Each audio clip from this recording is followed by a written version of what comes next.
Good evening friends. स्वागत करते हैं आई स्पेसिस वॉरियर्स चैनल पर।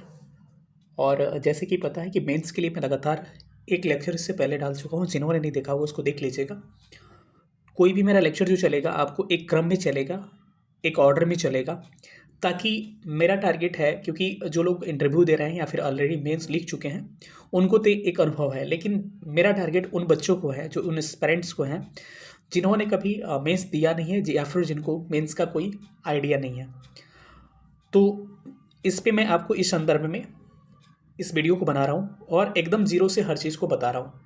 कई लोगों का बार बार डिमांड आता है और कमेंट्स में देखते होंगे कि सर मुझे आंसर राइटिंग के बारे में बताइए, कैसे आंसर राइटिंग करें। देखिए मेरे भाई, आंसर राइटिंग करना सब लोग एक हवा बना कर रखा है कि आंसर राइटिंग सब कुछ है। बिल्कुल है, लेकिन पहले आपको सारा ट्रेंड को समझना पड़ेगा। 68 69 के पेपर को देखना पड़ेगा, किस तरह से क्वेश्चन पूछे जाते हैं, किस जनरल स्टडीज में, किस सामान्य अध्ययन पेपर 1 में कितना पेपर होता है, पेपर 2 में कितना सब्जेक्ट से सवाल पूछे जाते हैं, या फिर ऐसे में किस तरह के प्रश्न पूछे जाते हैं।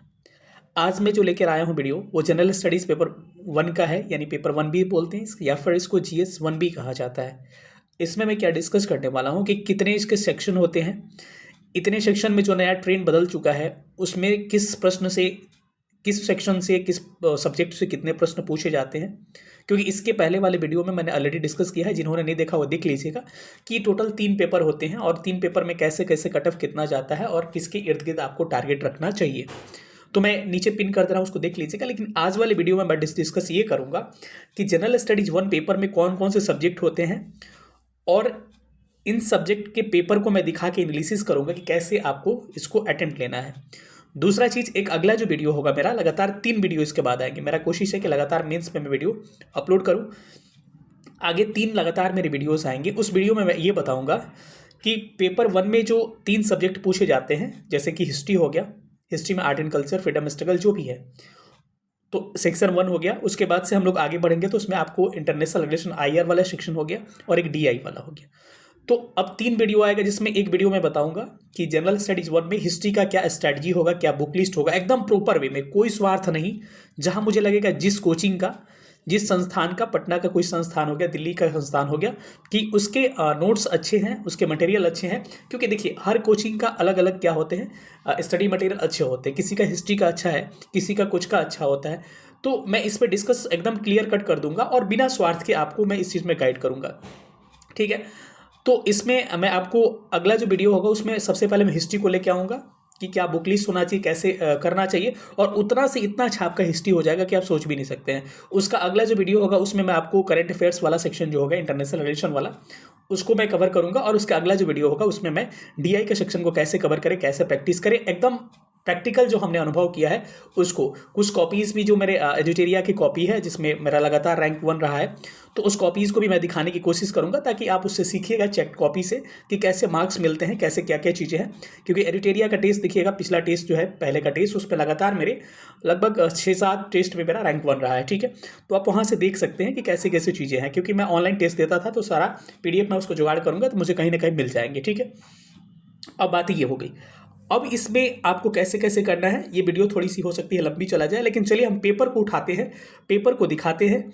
और पहले मैं एक फ्रेमवर्क दिखा दे रहा हूं जो मैंने पेज पे ड्रॉ किया है आपका। मैं अपने हिसाब से चलूंगा और देखिएगा, इतने बेसिक लेवल से, इतने अपने अंदाज से कोई नहीं समझाएगा, एक एक चीज़ आपको समझाऊंगा। तो चलिए हम लोग सेशन को स्टार्ट करते हैं। जो लोग भी नए होंगे, नीचे टेलीग्राम ग्रुप का लिंक दिया होगा, उसको ज्वाइन कर लीजिएगा। अगर अच्छा लगे, आपके लाइक चैनल है तो चैनल को सब्सक्राइब कर लीजिएगा। चलिए सेशन को स्टार्ट करते हैं। शायद ये चीज़ें आपको समझ में अभी नहीं आए, लेकिन मैं आपको बता दूं कि टोटल जनरल स्टडीज 1, सामान्य अध्ययन 1 में 3 सेक्शन होते हैं, section 1, section 2 and section 3। Section 1 कितना का होता है मैंने पहले भी बता दिया। GS 1 होता है कितना का, टोटल 300 नंबर का होता है, जिसमें कि सेक्शन 1 जो होते हैं, सेक्शन 1 में आपके 114 नंबर का सेक्शन 1 होता है, जो कि हिस्ट्री वाला सेक्शन होता है, ठीक है। अब इसका अगला जो वीडियो आएगा उसमें मैं बता दूंगा कि हिस्ट्री का टोटल बुक लिस्ट या फिर कैसे प्रिपेयर करें। एक वीडियो में आपका हर चीज़ कंप्लीट हो जाएगा, और जो मेरे से हो सकेगा मैं उसको करवाऊंगा भी टॉपिक वाइज। अब इस 114 क्वेश्चन में 38 प्लस 38 प्लस 38 तीनों को गुणा करिएगा, टोटल हो जाएगा 114। तो पहले डायरेक्ट 38 3 क्वेश्चन पूछे जाते थे और आप इस 3 को अटेम्प्ट करिएगा। उसमें ज़्यादा क्वेश्चन होते थे, अटेम्प्ट 3 को करना होता था, किसी भी 3 को। तो अब ये 38 यहाँ आपके 114 हो जाते थे। लेकिन अभी वर्तमान परिदृश्य में देखा जाए तो इसका पैटर्न थोड़ा सा बदला है 68 69 से। पेपर में मैं दिखा दे रहा हूँ 69 का, पहले यहाँ देख लीजिए। यहाँ देखिएगा तो शॉर्ट नोट्स एक आ रहा है, पहला क्वेश्चन जो होगा आपके पेपर का उसमें शॉर्ट नोट्स होगा। शॉर्ट नोट्स टोटल 38 मार्क्स के होंगे, क्योंकि पेपर मैंने कहा 3 क्वेश्चन होंगे, 3 क्वेश्चन 38 नंबर के। तो पहला 38 नंबर का क्वेश्चन होगा, उसमें आपके या तो 5 क्वेश्चन भी हो सकते हैं ABCD करके, या फिर आपके 4 क्वेश्चन भी हो सकते हैं। तो अब ये डिस्ट्रीब्यूशन जो है 69 के हिसाब से है कि 8 + 8 + 8 + 7 + 7 ये जोड़िएगा तो 38 आ जाएगा। ज़रूरी नहीं है, ये भी हो सकता है कि 9 कोई क्वेश्चन, कोई 10 19 हो गया, फिर 10 29 हो गया, फिर 9, ऐसे करके मतलब कुल मिला के बात यही है कि जोड़ के 38 नंबर का शॉर्ट नोट्स आएगा। मैं पेपर दिखाऊंगा तो आपको पता चल जाएगा, ठीक है। दूसरा जो क्वेश्चन होगा कंप्लीटली 38 नंबर का होगा और इसमें 2 क्वेश्चन दिए रहेंगे। दूसरा क्वेश्चन लिख के और लिखा रहेगा अथवा, और उसके नीचे एक और क्वेश्चन रहेगा। पहले था 5-6 क्वेश्चन दे दिएगा, 6 क्वेश्चन, उसी में से चूज कोई 3 भी कर लेना है, लेकिन अब नहीं है। अब ये 2 क्वेश्चन में से कोई ना कोई, 2 क्वेश्चन है तो दूसरा नंबर है और यहाँ पर एक नीचे दिया है अथवा में, तो इसको या फिर इसको आपको अटेम्प्ट करना होगा, ठीक है। 38 नंबर का हो गया ये क्वेश्चन, 38 का ये वाला जोड़ के हो गया। जो तीसरा क्वेश्चन होगा वो भी 38 नंबर का होगा, उसमें भी यही पैटर्न होगा कि एक क्वेश्चन दिया रहेगा, फिर यहाँ पर अथवा दिया रहेगा, फिर एक क्वेश्चन दिया होगा, तो एक ए में और बी में, तो ए या बी दोनों को में से एक आपको चूज करना होगा। ये भी 38 का हो गया, यानी पूरा हिस्ट्री का सेक्शन कितना हो गया, 114 नंबर का हो गया आपका, ठीक है। अब चलिए मैं इसको पेपर पे दिखा दूं ताकि आपका ये कंसेप्ट क्लियर हो जाए, सेक्शन 1 कैसे आता है। आप यहाँ पे देख पा रहे होंगे, मैंने कहा पहला क्वेश्चन 69 का पेपर है, आप देख पा रहे होंगे जनरल स्टडीज 1 है। पहला क्वेश्चन है, पहला क्वेश्चन में 5 क्वेश्चन टोटल दिया हुआ है, 8 8 8 7 7, ये सारा मिला के हो जाएगा 38 नंबर का। तो ये पहला क्वेश्चन कितना हो गया, 38 हो गया, और इसमें कोई ऑप्शन नहीं, सारा का सारा अटेम्प्ट लेना है आपको। दूसरा क्वेश्चन हो गया कि प्राचीन काल से बिहार शिक्षा और अध्यात्म का केंद्र रहा है, इसकी विस्तृत व्याख्या कीजिए। Bihar has been the centre of learning and spiritualism for ancient time, explain in detail, ठीक है। तो अब क्या करना है, या तो इस क्वेश्चन को बनाना है या फिर इस क्वेश्चन को बनाना है। क्वेश्चन पे हम नहीं जाते हैं अभी थोड़ा सा, क्योंकि अगला जो होगा लेक्चर उसमें हम लोग क्वेश्चन पे चलेंगे, ठीक है। तो या तो इसको बनाइए या फिर इसको बनाइए, आपके पास ऑप्शन है। तो ये 38 नंबर का ये हो गया, ठीक है। अब आगे चलिएगा तो 3 नंबर एक क्वेश्चन दिख रहा होगा और 3 का अथवा दिख रहा होगा। ये क्वेश्चन हो गया, इसको बनाना है या फिर इस क्वेश्चन को बनाना है, दोनों में से एक आप अटेम्प्ट करिएगा। ये हो गया जनरल स्टडीज 1 का सेक्शन, मैंने आपको सेक्शन 1 को समझा दिया। अब चलिए सेक्शन 2 के बारे में हम लोग देखते हैं। सेक्शन 2 जो होता है अंतर्राष्ट्रीय संबंध होता है, इंटरनेशनल रिलेशन कहा जाता है। इसमें करंट अफेयर्स के सवाल पूछे जाते हैं और विभिन्न देशों के साथ जो संबंध होते हैं या फिर कोई भी चर्चित मुद्दा या बर्निंग इशूज पूछे जाते हैं। इसका भी वही सेक्शन होता है जैसे कि हिस्ट्री का होता था, वैसे इसका भी होता है, आप समझना आसान होगा आपको। इसका क्वेश्चन नंबर 4 रहेगा और 4 नंबर क्वेश्चन पे जाइएगा, 3 तो उधर हो गया था, 4 में से ऐसे ही पहला शॉर्ट नोट्स आएंगे और सब मिला के ABCD करके होगा, 38 नंबर का ये होगा। दूसरा क्वेश्चन ऐसे 5 नंबर होगा, अथवा में होगा, दोनों में से एक आपको बनाना होगा, ये भी होगा 38 नंबर का। छठा नंबर क्वेश्चन जो होगा वो भी एक होगा अथवा में और एक होगा, इसको बनाएगा, ये होगा 38 नंबर का। इसका मैं सेक्शन दिखा रहा हूँ, यानी कि कुल मिलाकर 38 + 38 + 38 114 हो गया। 114 GS 1 में आपका हिस्ट्री का, 114 किसका हो गया, आपका करंट अफेयर्स इंटरनेशनल रिलेशन का, टोटल हो गया 228 नंबर का पेपर, ठीक है। इसको मैं दिखा दे रहा हूँ पेपर पे। यहाँ पर आप देख पा रहे होंगे पहला क्वेश्चन 4 नंबर क्वेश्चन है, 4 में आपको 5 क्वेश्चन है, सबको जोड़ा के 38 नंबर आ जाएगा, ठीक है। थोड़ा सा नीचे हम लोग चलते हैं, तो 5 नंबर क्वेश्चन में आपको 2 क्वेश्चन दिख रहा होगा, यहाँ पर भी किसी को एक को अटेम्प्ट करना है, लेकिन इसी 2 में से किसी एक को अटेम्प्ट करना है। ये 38 नंबर का ये भी पेपर हो जाएगा, ठीक है क्वेश्चन। अगला चलिएगा 6 नंबर, तो 6 नंबर क्वेश्चन में भी क्या रहेगा, आपका 2 ऑप्शन रहेंगे, दोनों में से एक आपको अटेम्प्ट करना है, या तो ये बनाइए या फिर ये बनाइए। ये भी कितना का, 38, टोटल कितने हो गए, 114 नंबर। अब खंड 3 यानी सेक्शन 3 है, उसको पहले दिखा दे रहा हूँ। 228 का हमने डिस्कस कर लिया, 72 नंबर बचा हुआ है। अब तीसरा जो हो गया, ये DI का सेक्शन होता है, जो सबसे स्कोरिंग और सबसे फिक्स होता है। कहा जाता है यहाँ से बच्चे किसी ने ठीक कर लिया तो उसका आधा मेंस, यही मेंस उसका क्लियर हो जाएगा, अगर अच्छा सही कर लिया आपने तो। ये टोटल 72 नंबर का होता है, 228 तो हो गया था, 72 नंबर का होगा। पहले इसका ट्रेंड कुछ और था, पहले ट्रेंड था कि अथवा कुछ नहीं होता था, सीधे 4 गो क्वेश्चन पूछ दिया जाएगा, उस 4 गो में से 2 को आपको अटेम्प्ट लेना है, या 5 पूछ दिया 2 अटेम्प्ट ले लेना। अब क्या किया है कि आपको 2 क्वेश्चन पूछेगा, टोटल 4 क्वेश्चन होंगे, जैसे कि 7 नंबर क्वेश्चन के 2 क्वेश्चन होंगे, मतलब 7 और अथवा में एक और। अब इसके भी सेक्शन बहुत सारे हो सकते हैं ABCD करके, जरूरी नहीं है कि इतना 5 ही होगा, हो सकता है कि 9 × 9 9 × 4 हो सकता है, 9 नंबर का 4 क्वेश्चन, 36 इसको करना है जोड़ के किसी तरह, और इस दोनों में से एक अटेम्प्ट लेना है आपको। 8 नंबर क्वेश्चन भी अथवा में होगा, पेपर देखिए समझ में आ जाएगा, भले इससे समझ में नहीं आएगा। इसमें भी क्या होगा, देखिए 7-7 करके पेयर बनाकर 36 जोड़ के लाना है। तो इस 2 में से, मतलब इस 2 में से एक अटेम्प्ट करना था, इस 2 में से अटेम्प्ट, पहले था कि सारे में से 2 कहेगा कि 2 अटेम्प्ट करना था, लेकिन अब थोड़ा सा चैलेंजिंग होता है, क्योंकि 2 में से एक ही सेलेक्ट करना होता है।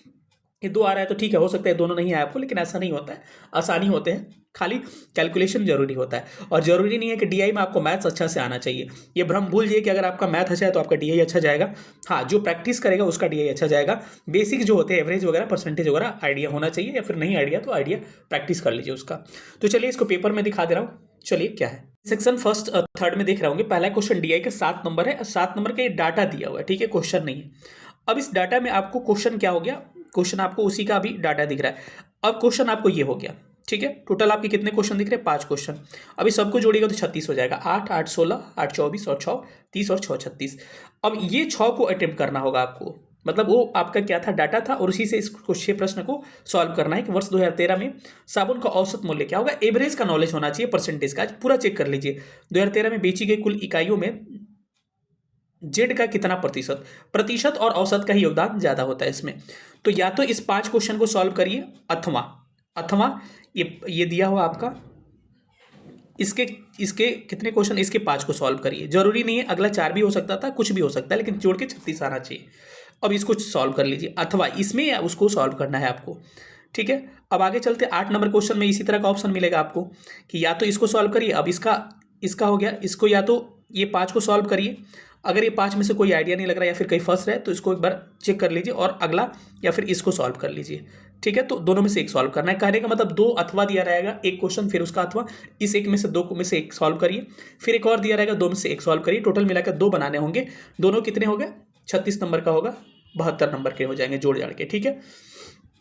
कुल मिला जुला के यही है कि मेरा जो भी वीडियो आएगा एकदम स्टेप बाय स्टेप आएगा, एकदम जीरो से आएगा। अगला जो वीडियो मेरा आने वाला है उसमें हिस्ट्री का स्ट्रेटजी आने वाला है कि हिस्ट्री का स्ट्रेटजी और बुक लिस्ट क्या हो सकता है, आर्ट एंड कल्चर का, कला और संस्कृति का, और एकदम टू दी पॉइंट नोट्स जो भी अच्छा है मार्केट का मैं उसको बताऊंगा, ठीक है। तो मैं कोशिश कर रहा हूँ कि लगातार कम से कम 1-2 वीडियो मेंस पे लाऊं, ताकि आपको मनोबल भी मिलता रहे। बाकी जो आंदोलन चल रहा है सत्याग्रह, उसका हम सपोर्ट करते हैं, और कैंसिल हो जाए तब भी अच्छी बात है, क्योंकि बच्चे लगातार मांग कर रहे हैं और होना भी चाहिए, क्योंकि कहा जा रहा है कि कई जगह अनियमितताएं देखी गई है एग्जाम में, तो वो चीज़ें अलग है। लेकिन इस चीज़ को भी लगातार साथ में आप लोग लेकर चलते रहिएगा, क्योंकि मेंस अगर हो गया टाइम से तो आप परेशान हो जाइएगा, ठीक है। तो चैनल को अधिक से अधिक सब्सक्राइब करके और शेयर भी करिएगा, ताकि अधिक बच्चों को लाभ मिल सके, ठीक है। कई लोग कह रहे हैं कि सर मेंटरशिप प्लीज़ प्रोवाइड करिए, पैसा ले लीजिए, हमको आपका मेंटरशिप चाहिए। कमेंट्स आप पढ़ सकते हैं, लेकिन मेरा अभी कोई ऐसा मोटिव नहीं है। आपको मैं इतना करवा दूंगा जितना लोग पैसा लेके करवाते हैं ना, उससे ज़्यादा मैं करवा दूंगा फ्री ऑफ कॉस्ट, ठीक है। अगर ज़्यादा आप लोग बाद में चल के दबाव बनाए तो हो सकता है आंसर राइटिंग चेक अगर करना होगा तो बाय द वे उसके लिए टीम रखना पड़ता है, क्योंकि क्वेश्चन प्रिंट करवाना और क्वेश्चन को चेक करवाना, क्योंकि हम लोग के पास उतना टाइम नहीं है, तो हम लोग भी कुछ एवेलुएट कर सकते हैं, कुछ टीम भी कर सकता है, तो वो अलग बात हो गई। लेकिन फिर भी मैं कभी उस पर सोचा नहीं हूँ, लेकिन आप लगातार दबाव डाल रहे हैं तो उस पर सोच सकता हूँ, लेकिन मेरा कभी भी ऐसा मकसद नहीं रहेगा, या फिर हो सकता है तो वो भी हम फ्री ऑफ कॉस्ट में ही चलवा देंगे, ठीक है। बस मेरा यही मकसद है कि हम पैसा आपके लिए कुछ नहीं लें और बिना पैसा के ही सारा हेल्प करें, ताकि जो बच्चे जो है इकोनॉमिकली उतना एफर्ट नहीं कर सकते हैं या फिर दूर दराज के गाँव में हैं, उनके लिए मैं ये चीज़ कर रहा हूँ, ठीक है। तो मेरी कोशिश ये रहेगा कि कई बार होता है ना कि पैसा नहीं लीजिए ना तो बच्चों को लगता है ना कि फ्री ऑफ कॉस्ट में कोई चीज़ अच्छा नहीं देंगे, लेकिन मैं बार बार कहा हूँ प्रीलिम्स में भी और मेंस में भी कह रहा हूँ कि जो मैं फ्री ऑफ कॉस्ट करवा दूंगा ना, आप कहीं भी आप जाकर तुलना कर लीजिएगा कि उससे बेहतर मेरा कंटेंट रहेगा हर चीज़ का। तो चलिए, बहुत बहुत धन्यवाद सेशन देखने के लिए, और आपका प्यार ही मेरे लिए पैसा से भी बढ़ के है, ठीक है, क्योंकि प्यार का पैसा से तुलना नहीं किया जा सकता है। थैंक यू सेशन देखने के लिए, बहुत बहुत धन्यवाद। Thank you so much. जय हिंद।